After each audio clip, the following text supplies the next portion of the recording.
I've got to change tune on someone. Marcia Langton. She's, for once, actually been the voice of reason in this dangerous race politics. Now, Professor Langton, as you probably remember, was a co-designer of Labor's Racist Voice, its Aboriginal-only advisory parliament. She was the one that was going around labelling opponents racist and all that, quite nasty stuff. But, to her credit, she is now the first Aboriginal leader I know to speak out against the Aboriginal radicals and Palestinians who are now claiming the Palestinians of Gaza are fighting the same kind of enemies as Aborigines here. Now, we haven't just seen the Aboriginal flag being flown at pro-Palestinian protests and signs like this, from Naarm, Melbourne, to Palestine Solidarity, and posters like this by the Aboriginal This Mob Arts Collective. Free Palestine from the colonising dumb white dogs. Abolish Israel.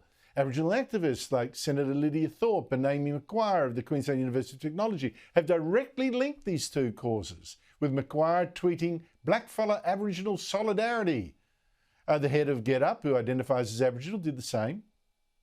For First Nations people, there's an incredible solidarity that exists here. And Palestinian extremists have also been trying to make this link to get more support. Nasser Mashni, who I exposed last night, went on Q&A on Monday with a lapel badge featuring the Palestinian and Aboriginal flags. I tell you what, this is just so dangerous. Do we seriously want to encourage in some way, accidentally or not, a Hamas-style war here as well?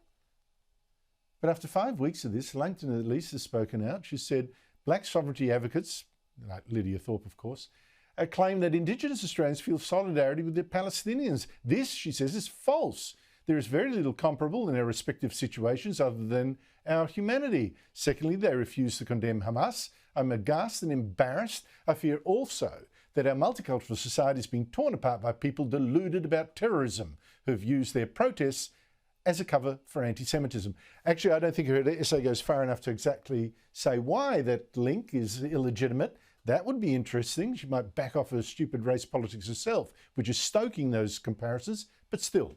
Joining me is David Adler, President of the Australian Jewish Association. David, thanks for your time. This move to link the two causes strikes me as so dangerous to Australia. Credit to Langton for speaking out? Yeah, look, I agree with you. My assessment of her during the referendum discussions was that she was a radical extremist and unidimensional. And I should declare that I'm on the advisory board of Advance Australia, which with Tony Abbott and Maurice Newman and others, and was involved in overseeing the No campaign. And we thought one of the greatest assets for the No campaign was some of the Yes activists like Marcia Langton. But to her credit, she's proved that she is not unidimensional. And in the particular piece that you're referring to, her second sentence is 3 words: I condemn Hamas. No ifs, no buts. And I think that that also is a very useful signal for people on the left of politics who have jumped on this anti-Israel passionate, radical stuff. We saw it actually before. So much is good, but I don't think she goes into what they're saying enough, that the white colonisers here, whitish colonisers there, joint enemy. And really, if she was less savage about Australian history as she's been, that might have been a bit easier to rebut, but she hasn't actually gone that way. Now, we find David, it very frustrating. In the meantime, Israeli troops have taken over part of Gaza's biggest hospital. And hours later, they released a video, uncut, of a walkthrough of what they found. We're only going to show part of it, which includes Hamas weapons and uniforms in cupboards, some actually tucked behind MRI machines, would you believe? Here's one of their spokespeople. The contents of the bag are full military kit for one Hamas terrorist: a live grenade, ammunition, fighting vest with insignia, boots, and of course uniforms, and last but not least, standard AK-47. Inside the hospital, hidden in a secluded area, take a look at this door here. Blast-proof door, which is part of the clinic and part of the infrastructure of the hospital. Everything else looks like a hospital, only this part doesn't. Let's have a look at what we found inside the very same cabinet that houses medical equipment, you can see all kinds of standard military medical stuff, we found another go-to bag, this bag here. And again, we opened it up in order to make sure that it's safe to touch and show. So please don't give me any of that. You opened it up and you placed it there. This is the bag that we found, and this is the stuff that was in it. Now, there's insignia, military insignia, a knife. For those of you who read Arabic, you'll be able to understand what it says here.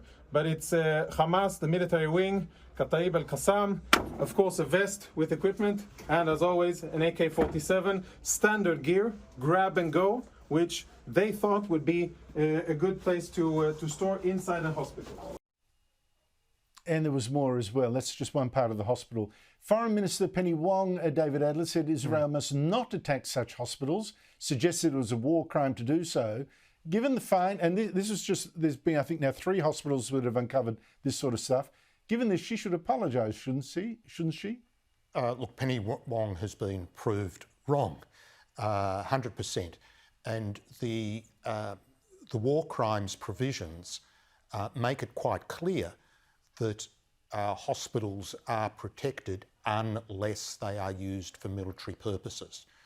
Storing military equipment, having tunnels, having rockets fired from adjacent to the hospitals, all these things are proven.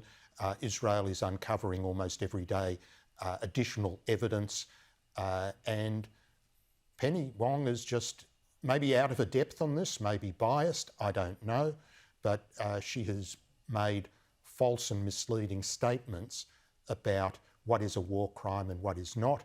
If something is also used for military purposes, it becomes a legitimate target without a doubt. Look, I think she's both of what you just suggested. David Adler, thank you so much for your time. Thank you.